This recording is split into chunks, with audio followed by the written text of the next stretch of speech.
प्रिय छात्रों, आज मैं कक्षा 6 की संस्कृत पाठ्यपुस्तक रुचिरा का पंचम पाठ पढ़ाने जा रहा हूँ। यह पाठ वृक्षों के लिए, इस पाठ में वृक्षों की महिमा बताई गई है और कविता के रूप में यह पाठ है, अर्थात इसमें एक छोटी सी बाल कविता दी गई है जिसमें वृक्षों की महिमा बताई गई है। बच्चों, पाठ का नाम है वृक्षाः। वृक्षाः अर्थात वृक्ष शब्द का बहुवचन। वृक्ष के जब हम रूप याद करेंगे तो वृक्षः, वृक्षौ, वृक्षाः प्रथमा विभक्ति में बहुवचन में वृक्षाः शब्द बनता है। वृक्षाः अर्थात अनेक वृक्ष, एक वृक्ष के लिए नहीं, अर्थात सभी वृक्षों के लिए इस पाठ में बात कही गई है। तो एक छोटी सी बाल कविता है। कविता का मुख्य उद्देश्य है बच्चों, काव्य के माध्यम से भाषा का ज्ञान कराना होता है। तो आइए पहले हम इस कविता को पढ़ने का अभ्यास करेंगे, क्योंकि काव्य का पाठ करना अच्छे से आना चाहिए और काव्य को स्वर के साथ पढ़ना चाहिए। तो कुछ प्रयास करेंगे, पहले शुद्ध हम इसको पढ़ सकें। पढ़ने के बाद फिर हम इसकी व्याख्या करेंगे और इसको समझने का प्रयास करेंगे। तो एक बार मैं पढ़ूंगा, आप लोग इसी प्रकार से इसका अनुकरण करेंगे। वने वने निवसन्तो वृक्षाः, वनं वनं रचयन्ति वृक्षाः, शाखादोलासीना विहगाः, तैः किमपि कूजन्ति वृक्षाः, पिबन्ति पवनं जलं सन्ततं, साधुजना इव सर्वे वृक्षाः, स्पृशन्ति पादैः पातालं च, नभः शिरस्सु वहन्ति वृक्षाः, पयोदर्पणे स्वप्रतिबिम्बं, कौतुकेन पश्यन्ति वृक्षाः, प्रसार्य स्वच्छायासंस्तरणं, कुर्वन्ति सत्कारं वृक्षाः। तो छात्रों, आप इस प्रकार से पहले इस कविता को अच्छे से पढ़ने का प्रयास करेंगे। इसको पढ़ना सब बच्चों को आ जाना चाहिए। अब आइए हम इस कविता के भावार्थ को समझें कि इस कविता में कविता के माध्यम से वृक्षों के लिए क्या बात कही गई है। तो सबसे पहली जो पंक्ति है बच्चों, वो है वने वने निवसन्तो वृक्षाः। वने वने निवसन्तो वृक्षाः। देखिए, अर्थात वृक्ष जो हैं वन वन में रहते हुए। वने वने अर्थात वन वन में, वन वन में रहते हुए। पहली लाइन का अर्थ है वन वन में वृक्ष रहते हुए। वने वने, ये पहली लाइन को आप देखेंगे। वने वने अर्थात वन वन में। निवसन्तः अर्थात रहते हुए। निवसन्तः का अर्थ है रहते हुए। वृक्षाः अर्थात पेड़। पेड़ जो हैं वन वन में रहते हुए फिर क्या करते हैं? वनम वनम रचयन्ति वृक्षाः। वन वन की रचना करते हैं, अर्थात वन की रचना वृक्षों से ही होती है। वृक्ष ने ही वन बनाए हैं। अगर वृक्ष न हो तो वन कहाँ से होंगे? वृक्षों से ही तो वन का निर्माण होता है। तो वनम वनम रचयन्ति वृक्षाः। वनम वनम अर्थात वन वन को, रचयन्ति वृक्षाः अर्थात वृक्ष रचते हैं, अर्थात वृक्ष वन वन की रचना करते हैं। तो पहली इन दो लाइनों का अर्थ हो गया वने वने निवसन्तो वृक्षाः अर्थात वन वन में रहते हुए, वृक्ष वन वन में रहते हुए वन वन की रचना करते हैं, अर्थात वन प्रत्येक वन की रचना करते हैं।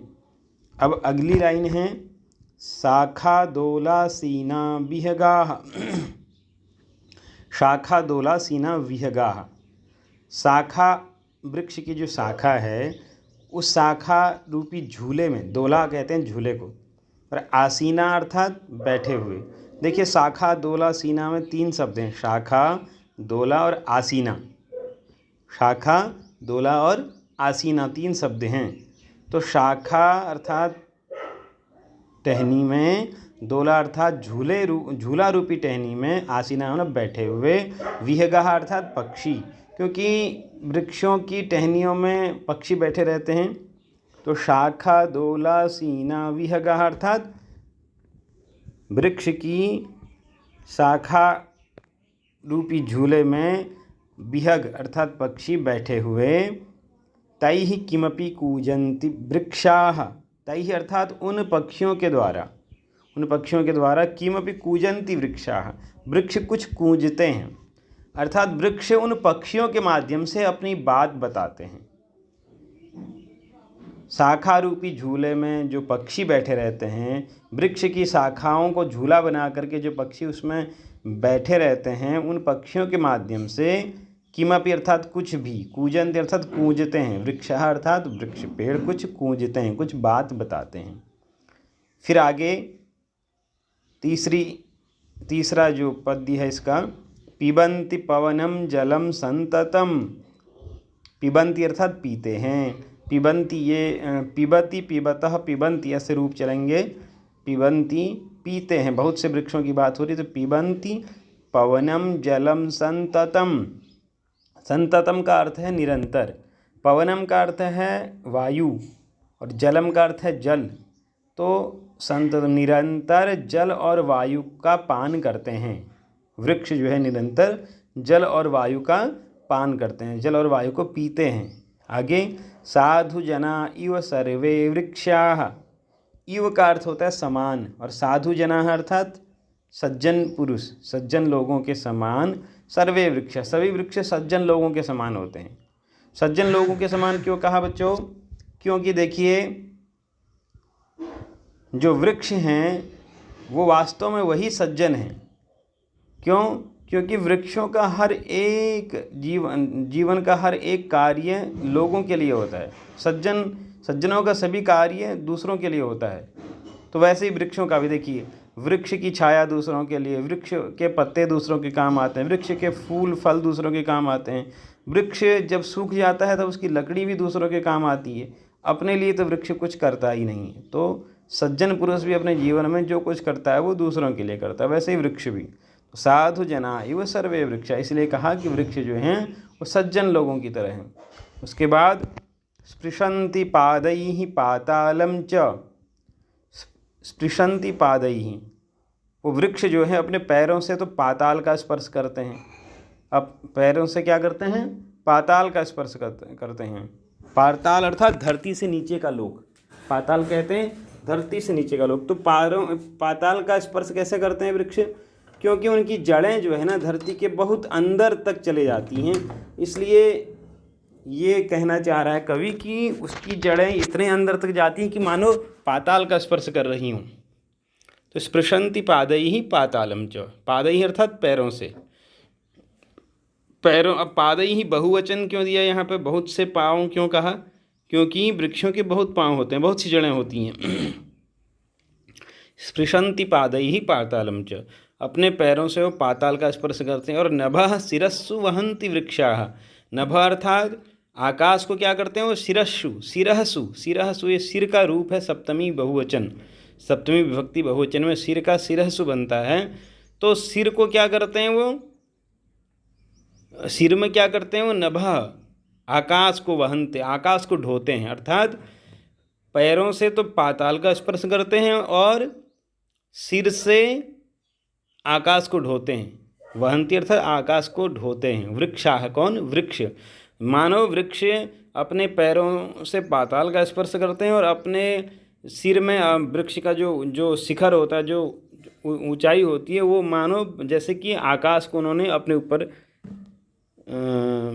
वहन कर रखा है, आकाश को जैसे वो ढो रहे हैं इधर उधर, ऐसा लगता है। फिर आगे पयोदर्पणे स्वप्रतिबिंबम, पयोदर्पणे अर्थात जल के दर्पण में, कहीं नदी के किनारे कहीं तालाब के किनारे जो वृक्ष होता है वो क्या करता है, वो वृक्ष उस नदी में या उस तालाब में स्वप्रतिबिंबम, अपने प्रतिबिंब को, अपने छायाचित्र को, अपनी आकृति को क्या करते हैं? कौतुकेन पश्यन्ति वृक्षाः, बड़े कौतुक से, बड़े ही कौतुक से, बड़े आश्चर्य से जो है देखता है। पश्यन्ति अर्थात देखते हैं, वृक्षाः अर्थात वृक्ष, वृक्ष जो हैं जल के दर्पण में है, क्योंकि जल दर्पण की तरह होता है। दर्पण था शीशा, जैसे शीशे में हम अपने चेहरे को देखते हैं, ऐसे ही वृक्ष जो हैं तालाब के जल में या नदी के जल में अपने प्रतिबिंब को देखते हैं। कौतुकेन, बहुत ही कौतुक से। उसके बाद आगे प्रसार्य स्वच्छाया संस्तरणम। प्रसारी मतलब फैला करके, प्रसारी अर्थात फैला करके, स्वच्छाया संस्तरणम अपने छाया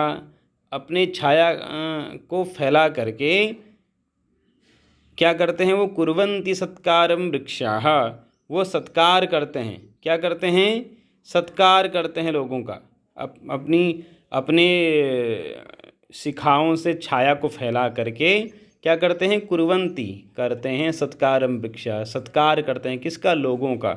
जो लोग गर्मी से बहुत परेशान होकर के वृक्ष के पास पहुंचते हैं तो वृक्ष की छाया उनको बहुत ही शांति देती है, आराम देती है।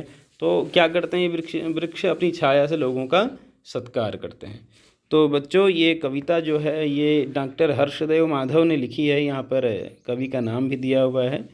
और इस कविता से वृक्ष की परोपकारिता बताई गई है और वृक्ष के बारे में कुछ रोचक बातें बच्चों के लिए बताई गई हैं। तो हम लोग इस कविता को याद करेंगे। बच्चों कविता को याद जरूर करना पड़ता है, कहानी तो पढ़ कर के याद हो जाती है, लेकिन कविता को कवि के शब्दों में ही याद करना होता है। तो आप इस कविता को अच्छे से कंठस्थ करेंगे, इसको कुछ 8-10 बार पढ़ेंगे और ऐसा नहीं भी तो आप रोज़ 2-2 बार इसका पाठ करिए, आपको एक हफ्ते में ये याद हो जाएगी, एक हफ्ते में 10 दिन में याद हो जाएगी। तो कविता ज़रूर याद करनी है। आइए इसका शब्दार्थ देखें।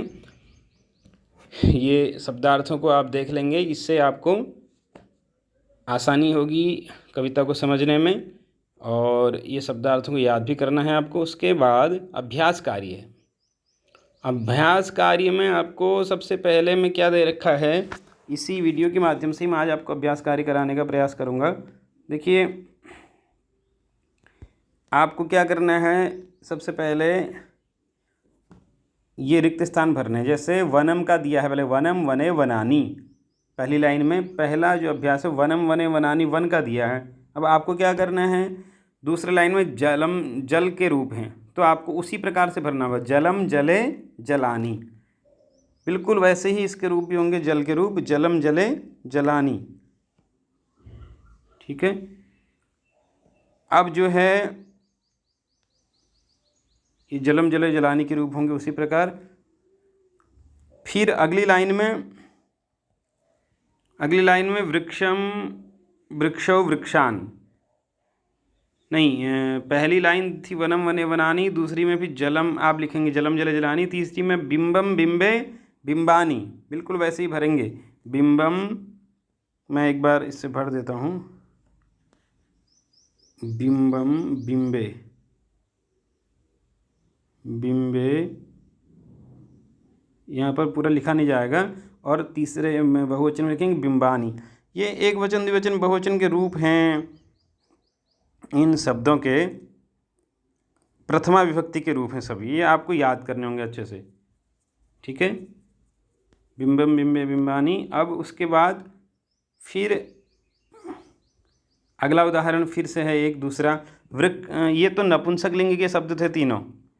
अब आगे पुल्लिंग के शब्द हैं, वो भी एक वचन द्विवचन बहुवचन में ही हैं। जैसे वृक्षम वृक्षौ वृक्षान, लेकिन वो द्वितीय विभक्ति है और एक वचन द्विवचन बहुवचन के रूप हैं। तो पहली लाइन में तो लिखा है वृक्षम वृक्षौ वृक्षान, अब दूसरी लाइन में आपको लिखना होगा बिल्कुल उसकी तरह। जैसे पवनान लिखा है अंतिम में, तो एक वचन में क्या होगा, पवनम पवनम, एक वचन में क्या होगा, पवनम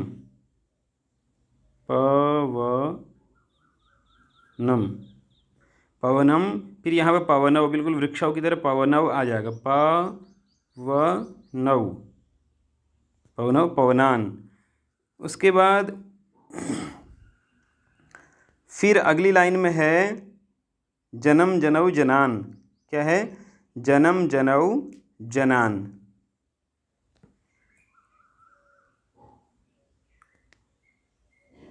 यहाँ पर आप जन के द्विवचन लिखा है, आप पहले में लिखेंगे जन्म और जनऊ लिखा है जनान, नौ को हलंत करेंगे ऐसे। तो ये पहला अभ्यास आपका हो गया। दूसरा अभ्यास है कोष्ठकेषु प्रदत्त शब्देषु उपयुक्त विभक्तिं योजयित्वा रिक्तस्थानानि पूरयत। अर्थात कोष्ठक में कुछ शब्द दिए हैं, ब्रैकेट में शब्द दिए हैं हर वाक्य के पीछे, आपको सही सही शब्द उसकी विभक्ति लगा करके रिक्त स्थान को भरना है। जैसे अहम रोटिकाम खादामी, रोटिका दिया था उसको रोटिकाम लिखा, रोटिकाम खादामी। अब ऐसे ही जल का क्या, त्वम जलम पिबसी, जलम का जल का क्या करेंगे आप, जलम, जलम ऐसे लिखेंगे, तुम जलम पिबसी। फिर छात्रः दूरदर्शनम, दूरदर्शन का लिखेंगे दूरदर्शनम, छात्रः दूरदर्शनम पश्यति। ऐसे करके आपको ये रूप लिखने होंगे। आगे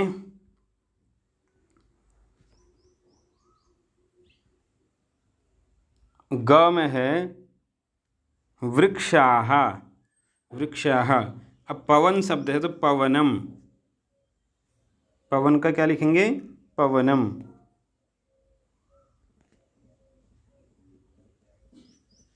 पवनम, वृक्षाः पवनम पिबन्ति। फिर उसके बाद कथा, घ में कथा है, ताः कथाम, कथा का क्या लिखेंगे, कथाम, कथाम, कथाम लिखन्ति, ताः कथाम लिखन्ति, वो कथा लिखते हैं। वृक्षाः पवनम पिबन्ति, वृक्ष पवन को पीते हैं, हवा को पीते हैं। फिर है आवाम, जंतुशाला का लिखेंगे जंतुशालाम, आवाम जंतुशाला का क्या लिखेंगे, जंतुशालाम।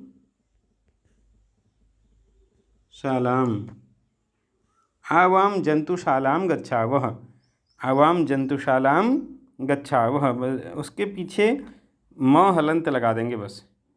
तो हम दो जंतुशाला जा रहे हैं, जंतुशाला कहते हैं चिड़ियाघर को, हम दो जंतुशाला जा रहे हैं। इस प्रकार से ये दूसरा अभ्यास भी पूरा हो जाएगा। फिर तीसरा अभ्यास क्या है, अधोलिखितेषु वाक्येषु कर्तृपदानि चिनुत। कह रहे हैं कि नीचे लिखे हुए वाक्यों में कर्ता कौन है उसका चयन करो। कर्ता किसे कहते हैं बच्चों, ध्यान देना, वाक्य में जो क्रिया को करने वाला होता है उसको कर्ता कहा जाता है, ठीक है, क्रिया को करने वाले को कर्ता कहते हैं। अब हम देखेंगे, पहला वाक्य है वृक्षाः नभः शिरस्सु वहन्ति, ये पूरा वाक्य है। वृक्षाः नभः शिरस्सु वहन्ति, वृक्ष नभ को सिर पर ढोते हैं, नभ को सिर पर ढोते हैं। तो ढोने का काम कौन कर रहे हैं, यहाँ पे वृक्ष कर रहे हैं। तो वृक्ष क्या हो जाएंगे, कर्ता हो जाएंगे। वृक्ष पहले वाक्य में वृक्ष करता है, आपको यही लिखना है उत्तर में, वृक्षाः, क्योंकि कर्ता को छांट के लिखना है। तो पहले का कर्ता हो गया वृक्षाः। दूसरा है विहगाः वृक्षेषु कूजन्ति, पक्षी वृक्ष में कूजते हैं। यहाँ पर कूज रहे हैं कोई, कर्ता कहते हैं जो क्रिया को करता है, कूजना क्रिया है, उस क्रिया को करने वाला कौन है, विहगाः, पक्षी हैं। तो आप विहगाः को कर्ता मानेंगे यहाँ पर। फिर अगली पंक्ति है पयोदर्पणे वृक्षाः स्वप्रतिबिंबम पश्यन्ति। पयोदर्पणे अर्थात जल के दर्पण में, जल रूपी दर्पण में वृक्षाः, वृक्ष स्वप्रतिबिंबम, अपनी छाया को पश्यन्ति, देखते हैं। तो पयोदर्पणे, अब देखिए अपनी छाया को देखते हैं, देखने की क्रिया हो रही है, अब देखने का काम हो रहा है, कौन कर रहे हैं उस काम को, वृक्ष कर रहे हैं। तो यहाँ पर भी कर्ता कौन है, वृक्ष है। अब है कृषकः अन्नानि उत्पादयति, इसका अर्थ है कृषकः कहते हैं किसान को, अन्नानि अर्थात अन्न, उत्पादयति उत्पादन करता है, किसान अन्न का उत्पादन करता है। तो यहाँ पर उत्पादन का काम हो रहा है, उत्पादन करने का काम हो रहा है, कौन कर रहा है उस काम को, कृषक, किसान कर रहा है। तो कर्ता कौन हुआ, कृषक हुआ। यहाँ पर आप कृषक को लिखेंगे। उसके बाद है अंतिम पंक्ति सरोवरे मत्स्याः सन्ति, सरोवरे मत्स्याः सन्ति, सरोवर में मछलियाँ हैं। क्या है, सरोवर में मछलियाँ हैं। तो छात्रों मछलियाँ हैं, यहाँ पर क्रिया होने की हो रही है, हैं ये क्रिया है, कौन है, मछलियाँ हैं, सरोवर में हैं। कहाँ पर है मछलियाँ, सरोवर में है। तो सरोवर तो कर्ता हो नहीं सकता क्योंकि सरोवर में हैं वो, कौन है? मछलियाँ। तो मछलियाँ जो हैं यहाँ पर होने का काम कर रही है, तो मत्स्याः, ये मत्स्याः जो है यही यहाँ पर क्या आएगा? मत्स्याः यहाँ पे कर्ता आएगा अंतिम वाले में। ये पांचों का हो गया। प्रश्न नंबर तीसरे के पांचों हो गया। आपको इन कर्तृपद, इसी को कहते हैं कर्तृपद। कर्तृपद अर्थात कर्ता वाले पद, इनको आप लिखेंगे। अब है प्रश्न संख्या 4। यहाँ पे आपको थोड़ा सा ये कठिन अभ्यास है ये वाला। आपको क्या करना है, इसका एक वचन, जैसे वृक्षाः कैः पातालं स्पृशन्ति, वृक्षाः कैः पातालं स्पृशन्ति। वृक्ष किससे पाताल का स्पर्श करते हैं? किससे? एक पद में आपको उत्तर देना है इसका। जैसे प्रश्न ऊपर लिखा है कि प्रश्नानाम उत्तराणि एक पदेन, एक पदेन अर्थात एक ही शब्द से आपको इसका उत्तर देना है। तो पहला है वृक्षाः कैः पातालं स्पृशन्ति। वृक्ष किससे पाताल का स्पर्श करते हैं? पाताल का स्पर्श वृक्ष किससे करते हैं? तो देखिए पैरों से करते हैं ना। आपको कविता में आया था कि पैरों से पाताल का स्पर्श करते हैं। देखिएगा आप,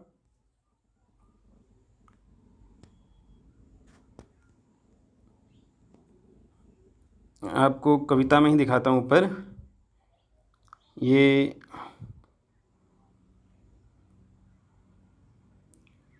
स्पृशन्ति पादैः पातालं च, ये शब्द था ना, ये पैरों से ये शब्द था, पैरों से पाताल का स्पर्श करते हैं। तो यही आपको नीचे वहाँ पर लिखना है। कैः की जगह क्या लिखना होगा? पादैः। वृक्षाः कैः पातालं स्पृशन्ति, कैः की जगह आपको क्या लिखना है? इसी की जगह आपको उत्तर लिखना है यहाँ पर, बाकी और कुछ नहीं करना है। कैः की जगह आपको क्या लिखना है? पादैः। तो इसका उत्तर हो जाएगा पादैः, पैरों से। फिर वृक्षाः किम रचयन्ति, वृक्ष किसकी रचना करते हैं? वृक्षाः किम रचयन्ति, यहाँ पर भी आपको किम की जगह उत्तर लिखना होगा। किम की जगह उत्तर वाला शब्द लिखना होगा। वृक्ष किसकी रचना करते हैं? तो देखिए कविता में ही आपको दिखाता हूँ पर, रचयन्ति वृक्षाः था ना कहीं पर, वनम वनम रचयन्ति वृक्षाः, ये दूसरी ही लाइन है। वनम वनम रचयन्ति वृक्षाः, किसकी रचना करते हैं? वृक्ष वन की रचना करते हैं। तो आइए हम दूसरे प्रश्न का उत्तर लिखेंगे वनम। वनम, दूसरे का उत्तर क्या लिखेंगे? वनम, वन की रचना करते हैं। फिर विहगाः कुत्र आसीनाः, विहगाः अर्थात पक्षी, कुत्र अर्थात कहाँ, आसीनाः बैठे हैं। पक्षी कहाँ बैठे हैं? तो पक्षी कहाँ बैठे हैं आपको खुद अनुमान लगाना होगा। शाखासु, कहाँ? शाखासु, शाखाओं में बैठे हैं ना। शाखाओं में तो झूले की तरह उन शाखाओं का प्रयोग करते हैं पक्षी। जैसे झूले में लोग झूलते हैं, ऐसे शाखाओं में पक्षी झूलते हैं। तो आप यहाँ पे लिखेंगे शाखासु। कुत्र आसीनः की जगह क्या लिखेंगे? शाखासु। आपको मैं कविता में भी एक बार दिखा देता हूँ पक्षी कहाँ पर बैठे हैं।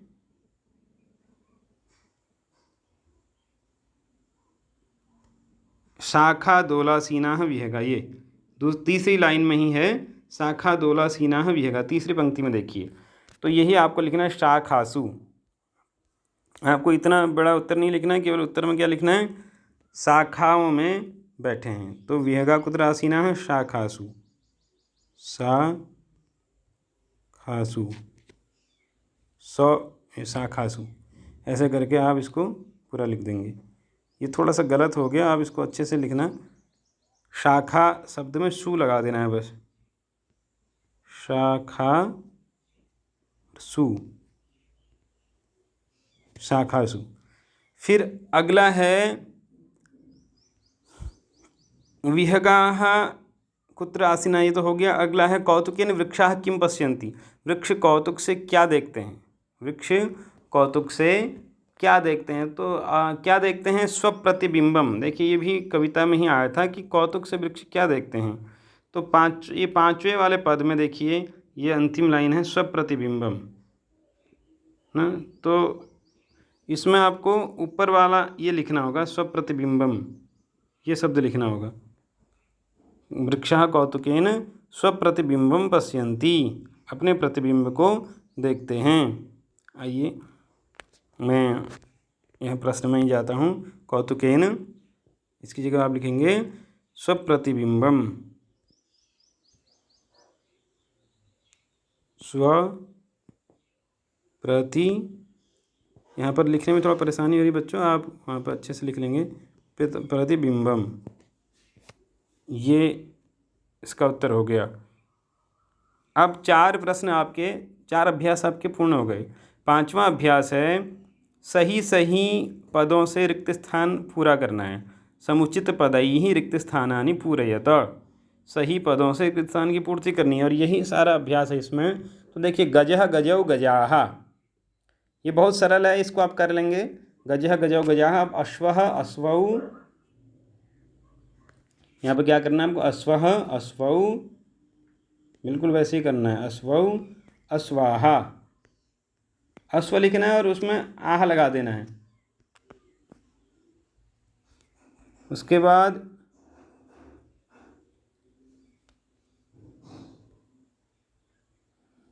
अश्वः अश्व अश्वाहा, फिर सूर्यम सूर्यौ सूर्यान, सूर्यम सूर्यौ सूर्यान, ऐसे ही चंद्र शब्द का लिखना है आपको, चंद्रम चंद्रौ चंद्रान, बिल्कुल सूर्य की तरह ही लिखना होगा, चंद्रम चंद्रौ चंद्रान। पहले चंद्रम लिखेंगे,